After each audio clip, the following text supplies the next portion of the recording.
Mayambu RIKESH Technique Channel gi maigidigi kokno na khoramjari mayamna comments ta toina hangbirakpa wahang Manipur India amadi atopa countries ki businessmen khara fraud torba matung London country khakta da CHELIBA KARIGINO atopa country da chenba yadabra England country asida kari leibagi asida fraud torga CHELIBA si aikhoida kanabra natraga kanadabra asidagi aikhoina tamjaba yaba para Umnamak ngasigi video sida fangbigani maramaduna anauba viewers yaubiragadi please channel sebu subscribe toubiyu loinana all bell button click taubidragadi mathang aihakna anauba video upload tauba matamda isagi device ta hana fangbiroi maramaduna all bell button su click tausanbiyu aikhoigi iramdam Manipur India amadi atopa countries ki businessmen khara mingona pallagadi Lalit Modi Nirav Modi Vijay Mallya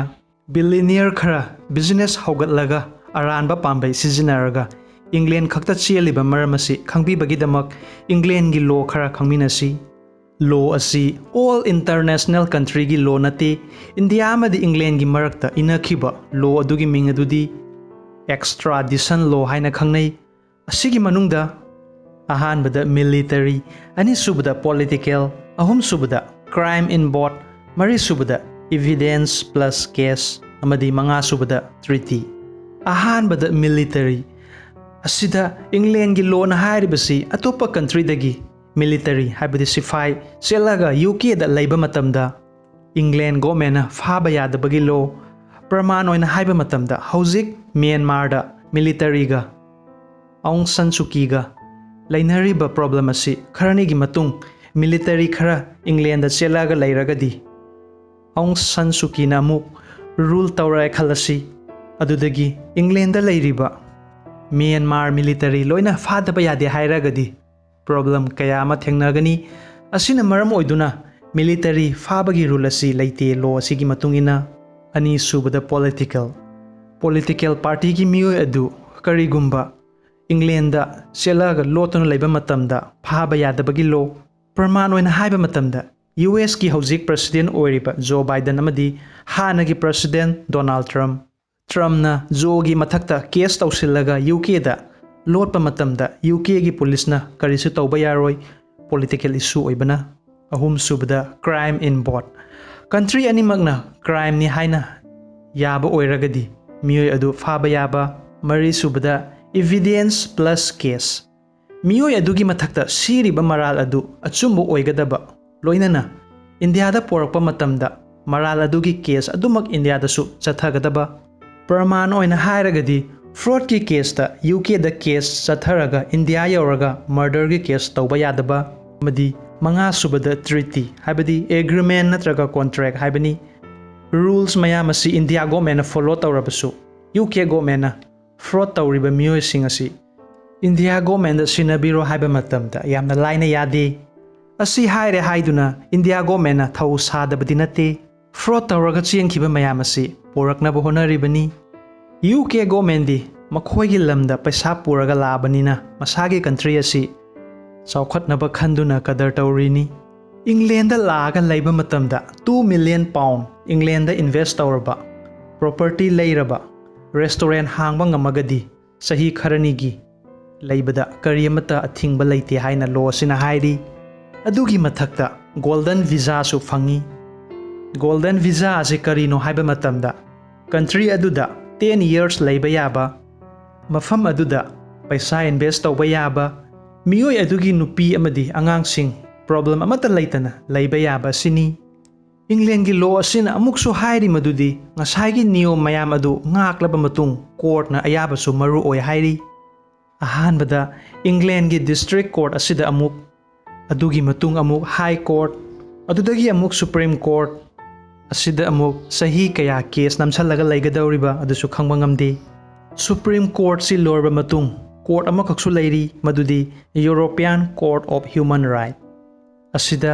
mioi ba mana fangadaba hak adugi problem masa yamna yengsilli haiba maramdi case ta senary be mioi aduna England gi court asida complaint tawba yai madudi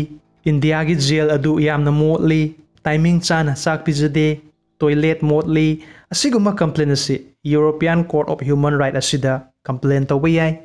fraud tawraga chenkhiba mioi adu England government na India da amuk sinage hairagadi India da leiriba jail adu toilet kitchen nanba maru oi lairik panaba library garden facility mayam asi leire amadi summi haiba kanda England government na India government da European Court of Human Rights ki matungina mioi adu sinagani haina hairibani chap manaba thodok asi hojik Nirav Modi da thokli Nirav Modi na asumna Mumbai gi Arthur Road jail adu fate motli haizillaga ningkha tamna England da hojik leiri adubu hojik India da porakpagi sang wangna leire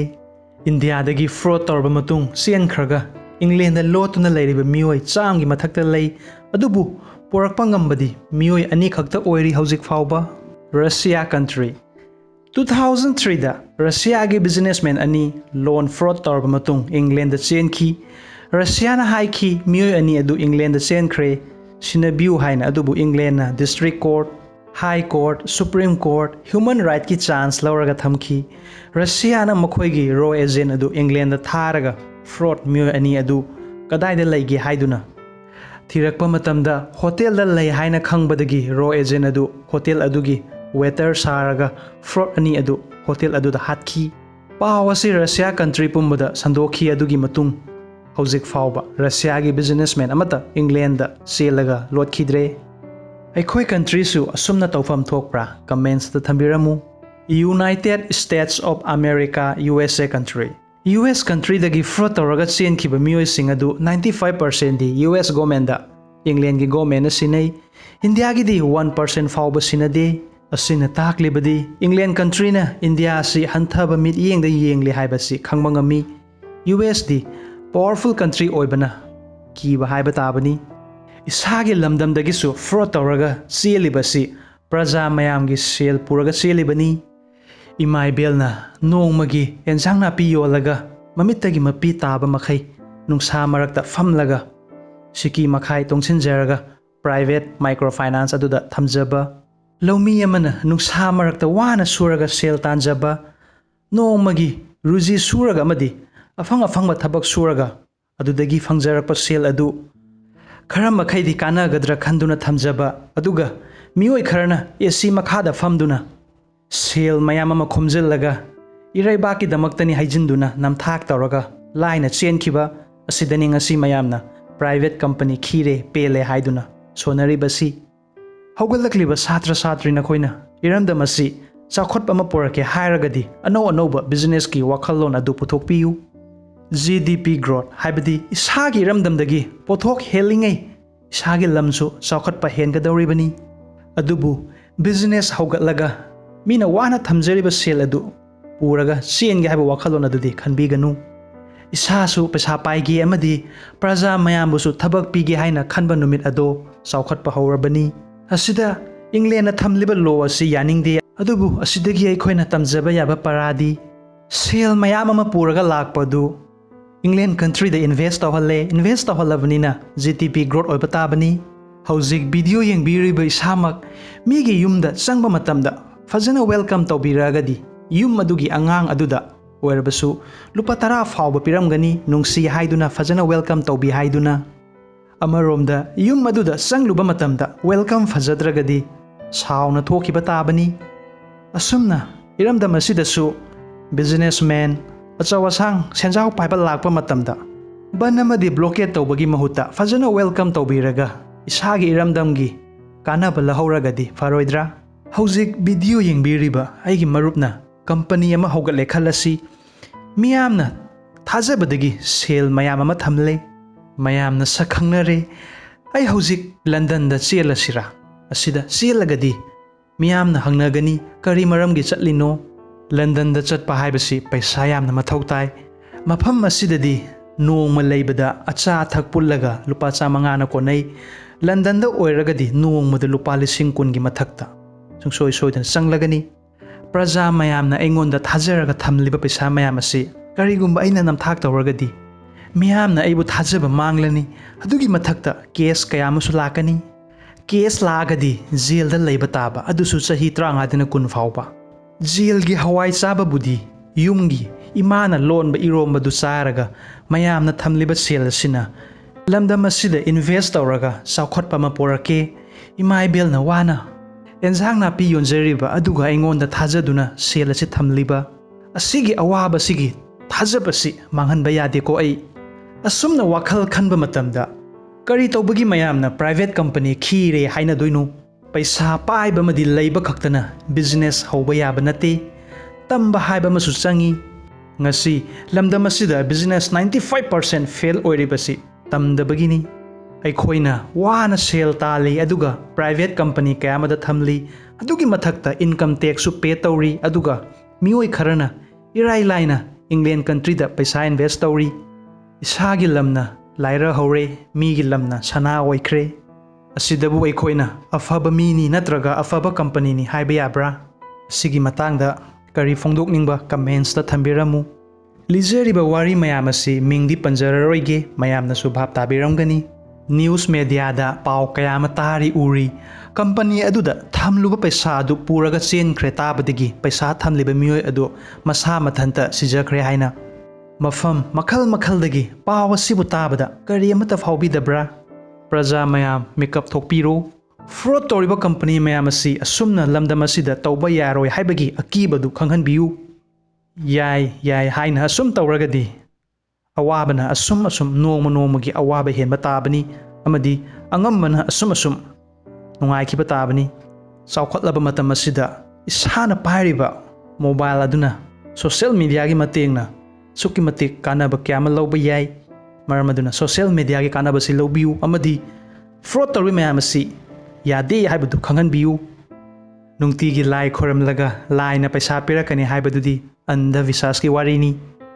topic asigi summary madudi atopa countries tadi fraud tawraga lairagadi country adugi government na faraga India government da sinarai adubu England country dadi welcome fajana tawi golden visa provide tawi police case crime amata senahandi tautabu puraga laiba paisa adu England country da invest tawbadi tai natragana factory restaurant hangba or real estate laiba mathaudi tai free da laibadi yade purakliba paisa adu sizinarbadi England lamsu chakhotpa tabani England country gi maru oiba MD masagi lam chakhot hoba video si angama makai friends singda WhatsApp Facebook Instagram da share su toubiyu maramdi hogalakliba satra madi satri singi wakhalonda awonba madi sungsoi soidana purakani haina khanjai India government na paisa hena print tawdriba karigino nong khakpada mukhol thokliba karigino miubai khoina sawgaliba karigino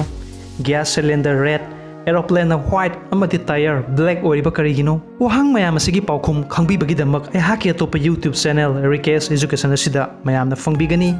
link asi description da thamjaramge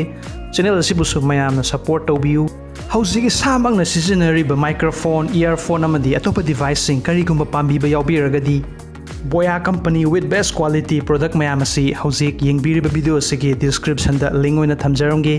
agi nungsijaraba viewers mayamna apamba yaubiragadi online shopping gi matengna leibiba yabigani video asi haubadagi loiba fawpatang yengbibagi damak ngamkhai leitana thakachari hauzik screen da ubiriba video mayam asi busu yengbiu kanaba sungsoi soidana fangbigani tamba lepiganu thank you